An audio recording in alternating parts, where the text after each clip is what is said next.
మేము దేవుడు లేడని ఏడ ప్రచారం చేయలేదు. దేవుడి పేరు మీద వ్యాపారం చేసేవాడిని ప్రశ్నించిన. చాలామందికి కనీసం మీ ఇంటర్వ్యూ ద్వారా నిజమేదో తెలవాలి. నేను మొదటగా ఈ దేశంలో అత్యధికంగా ఉన్నటువంటి వ్యక్తులు హిందువులు కాబట్టి నా మీద హిందుత్వం పేరు మీద నన్ను అంటరాని వాడు గుళ్ళోకి రావద్దని చెప్పి అంటున్నారు కాబట్టి నేను పుట్టిందే ఈ దేశంలో కాబట్టి అది నాది కాబట్టి నేను మొదటగా నేను రాసిన పాటలో హిందూ మతాన్ని ప్రశ్నించిన, తర్వాత క్రైస్తవ మతాన్ని ప్రశ్నించిన, తర్వాత ఇస్లాంని ప్రశ్నించిన ఒకటే పాటలో. కానీ కావాలని చెప్పేసి నన్ను ఒక్క హిందుత్వాన్ని మాత్రమే వ్యతిరేకిస్తున్నానని చెప్పి ప్రచారం చేసిండ్రు. అంబేద్కర్ గారు రాసినటువంటి పుస్తకాలలో, అంబేద్కర్ రాసిన సాహిత్యంలో ఇప్పటికీ చెప్తున్నా, నేను మాట్లాడుతున్న ఏ మాట కూడా నా సొంతం కాదు. అంబేద్కర్ గారు కంటే ముందు పూలే గారు వీళ్ళు మాట్లాడినటువంటి మాటలే, వాళ్ళు రాసినటువంటి రచనలు చదివిన తర్వాత నేను ఇట్లా మాట్లాడినా. నేను మాట్లాడుతున్న మాటలు కాదు అవి. అంబేద్కర్ రాసినటువంటి మాట్లాడాల్సిన అవసరం ఎందుకు మాట్లాడ? నా జాతికి హిందుత్వం పేరు మీద అన్యాయం జరిగితే ఎందుకు మాట్లాడ? నేను నన్ను గుళ్ళోకి రావద్దంటే ఎందుకు మాట్లాడ? నేను నన్ను అంటారా 100%. ఎన్ని కావాలా మీకు? మా ఊర్లో లేకపోవచ్చు, మా ఊర్లో జరిగిన ఒక ఇన్సిడెంట్ చెప్తా. సరే, రెంజర్ల లేదా అని అన్నారు కదా, ఇదే ఊర్లో మా ఊర్లో రామ్లవారి కాడికి వెళ్ళే గణపతులు అన్ని పోతాయి. అన్ని కులాలు గణపతులు పెడతామన్నా, అన్ని కులాలు పెడతాం. కుమ్మరులు, కమ్మరులు, సాకరులు.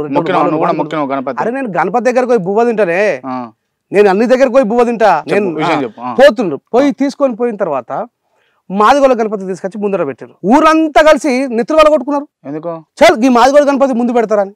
ఇదొక ఇన్సిడెంట్. ఇదొక చలో 15 సంవత్సరాల క్రితం జరిగింది. రీసెంట్ గా జరిగింది మొన్న ఆర్మూర్ పరిసర ప్రాంతాల్లోనే. మాదిగోళ్ళ గణపతులు ముందుగా చెరువులో వేయద్దు, ముందు అన్ని కులాల గణపతులు పెట్టిన తర్వాత మాదిగోళ్ళ గణపతులు వేయాలా. మాల గణపతులకి ఏముంటాయి ఇంకా? మరి అప్పుడు నాకు మండద నా కొడక నా దేవుడు అనే విగ్రహం నా దగ్గరికి వచ్చి 11 రోజులు పూజలు అందుకుంటే అది కూడా అంటారు అయిపోయింది. ఇదే ఆర్మూర్ పక్కన ఇంకో ఇన్సిడెంట్ చెప్తారు మీకు. మామూలుగా శ్రీకృష్ణ అష్టమికి ఉట్లెక్తారన్న మా దగ్గర ఒక పూజలు వాతే చెప్తారు. మాదిగ పిల్లలు వస్తే కొడతారు. ఇదే అడుగులు అనేటువంటి గ్రామం దగ్గర మా అక్క చెల్లెలు బతుకమ్మ మాడితే ఇవి లైవ్ గా జరిగిన ఇన్సిడెంట్. మీకు ఎన్ని కావాలంటే అన్ని ఇన్సిడెంట్ కావాలంటే ఎఫ్ఐఆర్ కాపీలు కూడా తీసుకొచ్చి వాళ్ళ మీద కేసు పెట్టి వాళ్ళ అట్రాసిటీ కేసులో జైలు పంపారు. మా అక్క చెల్లెలు అమ్మ మీరు గుడి బయట బతుకమ్మ ఆడుకోవాలమ్మా, లోపల ఆడుకోవద్దు అని చెప్పేసి. ఇలాంటి ఇన్సిడెంట్ల మీద స్పందించి నేను ఆ సమాజానికి నాయకత్వం వహిస్తున్నా కాబట్టి, ఆ సమాజం కోసం అహర్నిశలు పోరాడుతున్నా కాబట్టి, ఆ సమాజం కోసం నిలబడ్డా కాబట్టి, ఆ సమాజం నాయకుని కాబట్టి వాళ్ళు కంప్లైంట్స్ అని నా దగ్గర తీసుకొని వస్తారు. రేపటి నుంచి మీ సిగ్నేచర్ స్టూడియో దగ్గర తీసుకోవడం నా దగ్గరకు వచ్చిన అన్నిటి కూడా బీ సైడ్ మలుతా. మీ ద్వారా నా సమాజానికి న్యాయం జరగాలనేది నా కోరిక. ఈ స్పెషల్లీ నా సమాజానికి న్యాయం జరగాలనే కోరిక. ఇదే పక్కన మా ధర్మపురి అరవింద్ గారి నియోజకవర్గమైనటువంటి ఇక్కడ మల్లాపూర్ మండలం మన కరీంనగర్ జిల్లా మాదిగలు 40 రోజులు మాల వేసుకున్న తర్వాత నెక్స్ట్ డే జాతర జరుగుతుంది. వాళ్ళు పోయి గంగా స్నానం చేసిన తర్వాత గుండు తీసుకొని దేవునికి దండం పెట్టుకొని వచ్చి జాతరలో పాల్గొవాలి. ఈ మాదిగలు 40 రోజులు అందరితో కలిసే ఉన్నారు, అందరితో కలిసే తిన్నారు, అందరితో మంచిగానే ఉన్నారు. ఈ ఒక్కరోజు మాల తీసేసిన తర్వాత వాళ్ళు అన్నం వడ్డిస్తూ ఉంటే పోయి అన్నం పాత్రలు కింద ఉలుకోవచ్చారు. ఆ ఇన్సిడెంట్ మీద పోరాటం చేసి వాళ్ళని జైలుకు పంపించిన ఎస్సీ కమిషన్ గారు వచ్చిన దానికోసం. మరి బండి సంజయ్ కరీంనగర్ జిల్లానే. నేను ప్రెస్ మీట్ లో మాట్లాడిన, సంజయ్ నువ్వు మాట్లాడు, అరవింద్ నువ్వు మాట్లాడు, తోటి మన హిందువుల మీద అన్యాయం జరుగుతుంది, వై యూ పీపుల్ సైలెంట్ అని చెప్పేసి. But they are silence. అన్యాయం జరిగిన ఎవరికి జరిగినా పోయినా నేను ఇది ఇప్పుడు మరి హిందువులే కదా నా మీద చేసింది, వేరేడు కదా. క్రిస్టియన్ మీద నేను ఎందుకు పోవాలి? వాడేమైనా చేస్తే వాడిని అంతం కావచ్చు, అది వేరే విషయం. నా వాళ్ళు నన్ను చేస్తున్నారు కదా.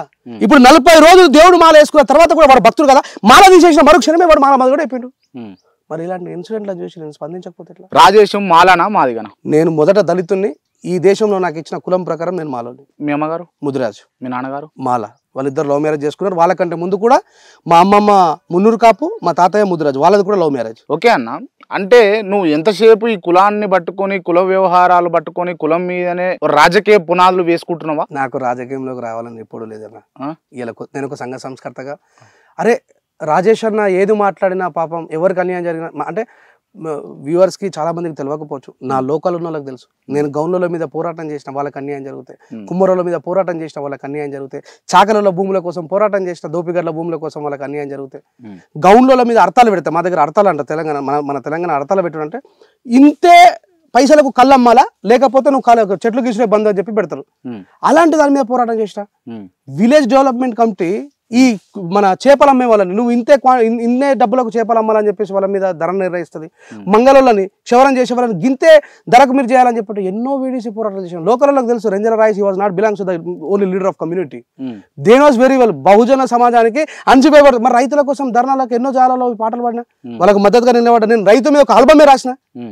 అంటే యథాదృశ్య తథాదృశ్యం యద్భావం తద్భవతి, ఈ చూసే దృష్టికోణం ఈ పొక్కలకే చూస్తారు అంతే. రంజాన్ రాజు మాలమాదిగోల కోసమే పోరాడతారు. వాని మూర్ఖత్వం అది. నా ఇంట్లో 300 కాపులు ఉన్నారు, నా అమ్మమ్మ వాళ్ళు, నా మామలందరూ 300 కాపులే, నా తల్లి ముదిరాజు, నా ఇంకా మామూలందరూ కూడా ముదిరాజులే, మా అయ్య మాల, నా కోసం ప్రాణం ఇచ్చే తమ్ములందరూ కూడా మాదిగలు, కుమ్మలు అందరూ ఉన్నారు, నాతో అందరూ ఉంటారు, లంబడోళ్ళు ఉంటారు, నాకిపోలు ఉంటారు, అందరూ ఉంటారు. కాకపోతే నేను లోకల్ గా ఎట్లా చేద్దాం అనుకుంటున్నావు నువ్వు? నాకు అర్థం కాదు అన్న, నేను మంచి మనిషిగా బ్రతకాలనుకుంటున్నా. నాకు తెలిసినటువంటి మంచి న్యాయాన్ని అన్ని అంటే బుద్ధుడు ఒక మాట అంటాడు అన్న, గునా కర్నే వాలాసే జాదా గునాగారు గునా సహినే వాళ్ళని. అన్యాయం చేసేవాడి కంటే కూడా పెద్ద నేరస్తుడు అన్యాయాన్ని చూస్తూ సహించేవాడని. ఏదో కొద్ది గొప్ప చదువుకున్నా, 4 పుస్తకాలు చదివిన, జ్ఞానం నేర్చుకున్నా, ఎక్కడ అన్యాయం జరిగినా తిరుగుబడేటువంటి లక్షణం రక్తంలో ఉన్నది. మామూలుగా మన తెలంగాణ బిడ్డలకు అది ఉంటుంది. అంటే ఏ అన్యాయం జరిగినా పోయినా అట్లా పోతున్న క్రమంలో ఒక రచయితగా పాట రాసిన. నేను కేవలం నేను అంబేద్కర్ మీద ఒకటే పాట రాసిన. నాకు అంబేద్కర్ అంటే పిచ్చి లేదు. అంబేద్కర్ ఆలోచన మీద పోరాటం చేస్తా తప్ప నేను అంబేద్కర్ గారిని మెచ్చుకొని మెడలు అంబేద్కర్ గారు ఇది నాకు లేదు. అంబేద్కర్ గారు స్తుతించే గీతాలు నేను ఎప్పుడు రాయలేదు. అంబేద్కర్ గారి మీద ఒకటే ఒక పాట రాసిన. అంబేద్కరుడా అంటరాని సూర్యుడా, జాతి వెలుగు చుక్కవయ్యా, మా బతుకు మార్చిన నవ బుద్ధునివయ్యా. 2007-8లో రాసిన పాట ఇది. తర్వాత ఎప్పుడు కూడా ఈ దేశంలో కులం పేరు మీద, మతం పేరు మీద మనిషిపై జరుగుతున్నటువంటి దోపిడి మీద నేను పాటలు రాసిన. దేవుడి మీద అన్న, అరే నీకు బండల దేవుడు కనబడితే నాకు అమ్మల దేవుడు కనబడుతుందని చెప్పిన. బండలను మొక్కుతే బతుకు రాత మారుతే సోదరా, పెద్ద కొండనే మొక్కేస్తా పేదల రాత మార్చేయాలిరా. ఈ మాట నేననలే. సంతు కబీర్ దాస్, రాముని అత్యంత ప్రేమించినటువంటి గొప్ప భక్తి ఉద్యమకారుడు సంత్ కబీర్ దాస్ గారు రాసిరా మాట, నేను రాయలే. వీళ్ళు ఏమనుకుంటారు, రేంజర్ల రాజేష్. అరే నేను ఎన్నోసారి ఎన్నో ఇంటర్వ్యూలో చెప్పిన, నేను రాసిన ఏ మాట కూడా, నేను పాడిన ఏ పాట కూడా మహనీయులు పూర్వం చేసినటువంటి పోరాటాలలో ఒకటే చెప్తున్నా క్రాంతన్న. ఈరోజు అంబేద్కర్ గారి దయ వల్ల, ఆయన పోరాట ఫలితంగా ఆయన ఇచ్చినటువంటి రిజర్వేషన్లలో ఇంత తెల్లబట్ట కట్టుకుంటాం, బుక్కెడు బువ్వ తింటున్నాం. ఇంత తెలిసి కూడా నేను దేవుణ్ణి మొక్కడానికి వచ్చేటప్పుడు జరిగినాయన్న. నేను ఊరికే చెప్పట్లేదు. నేను ఏమంటున్నా అంటే, బతుకమ్మ ఆడుకునే చెల్లెళ్ళు, కరోనా తర్వాత జరిగిన ఇన్సిడెంట్ ఇది. బతుకమ్మ ఆడుతున్న చెల్లెళ్ళని అన్ని కులాలలో కలిసి బతుకమ్మ ఆడుతుంటే మాలమాదిగోళ్ళని స్పెసిఫిక్గా అమ్మ మీరు గుడి బయట ఆడుకోవాలని చెప్పన్నారు. ఇంతెందుకన్నా, ఇంత బైరి నరేష్, రెంజల్ రాయేష్ ఇన్సిడెంట్ జరిగిన తర్వాత కూడా వికారాబాద్ జిల్లాలో పంతులు గారి కొడుకు వచ్చి 20 సంవత్సరాల నుంచి శివమాల వేసుకుంటున్న మాలమాదిగని మీరు గుడి మీదకి రావద్దు, మైల పడుతుంది అని చెప్పన్నాడు. అరే నేను ఒక హిందువునా, నమ్మరు, నా హిందువు మీద అన్యాయం జరిగితే ఏదన్నా స్పందన అంటే, వేరే వాళ్ళ మీద జరుగుతేనేమో చాలా స్పందిస్తారు, మాలమాదిగా హిందువుల మీద జరిగితే స్పందించకపోవడం ఏందన్న? ఏ మాలమాదిగా హిందువుల కోసం అయితే వాళ్ళు స్పందించారో నేను స్పందిస్తా. నా పేరు రాజేష్, స్టీఫెనో లొటపీసో కాదు నా పేరు. మా తండ్రి వేములవాడ రాజరాజేశ్వరుడు నమ్ముకున్నాడు కాబట్టి మా అయ్య పేరు రాజన్న, నా పేరు రాజేష్. రాజేష్ పక్క పుంటే ఏం లేదే. చాలా మందికి ఇంటర్వ్యూ ద్వారా క్లారిటీ ఇస్తా. షాన్ అంటే ఎవడో ఇట్లా గడ్డం పెంచుకుంటే ముస్లింలకు పోయినా అని అనుకున్నారు. షాన్ అంటే ప్రతీక అన్న, నిషాన్ అంటే గుర్తింపు. ఆ మాత్రం కూడా జ్ఞానం ఉండదు మనలో. షాన్ అంటే ప్రతీక. అశోకుడి యొక్క ధర్మం నుంచి ఉన్నటువంటిది ఏంది అంటే 3 సింహాలు ఉంటాయి. మనం బెహ్రాన్లో వేరే ఏ దేశంలో 3 సింహాలు కనబడ్డా మనకి ఏం గుర్తొచ్చు? అబ్బాయి ఇది మా దేశం అని గుర్తొస్తుందా లేదా? భారతదేశం లాంటి త్రివర్ణ పథకాలు ప్రపంచంలో 193 దేశాలలో జస్ట్ రిలేటెడ్ చాలా ఉంటాయి. కానీ అశోక చక్రం ఉంటేనే అది భారతీయ జెండా అవుతుంది. ఎస్, షాన్ అనేది కూడా ఈ దేశం యొక్క ప్రతీక ఏంటంటే మువ్వన్నెల జెండాలో అశోక చక్రం, సత్యమేవ జయతే, 3 సింహాలు. వీటిని మన దేశం యొక్క షాన్ అంటారు. దిస్ ఈస్ ద షాన్ ఆఫ్ ఇండియన్ నేషన్ అంటారు. దాన్ని నా కలం పేరు. షాన్ అనేది నా కలం పేరు. అది దాన్ని అర్థం చేసుకోక షాన్ అంటే ముస్లిం అయిపోయిండు, రాజేష్ అంటే క్రిస్టియన్ అయిపోయిండు, ఇట్లా నడుస్తూ ఉన్నది.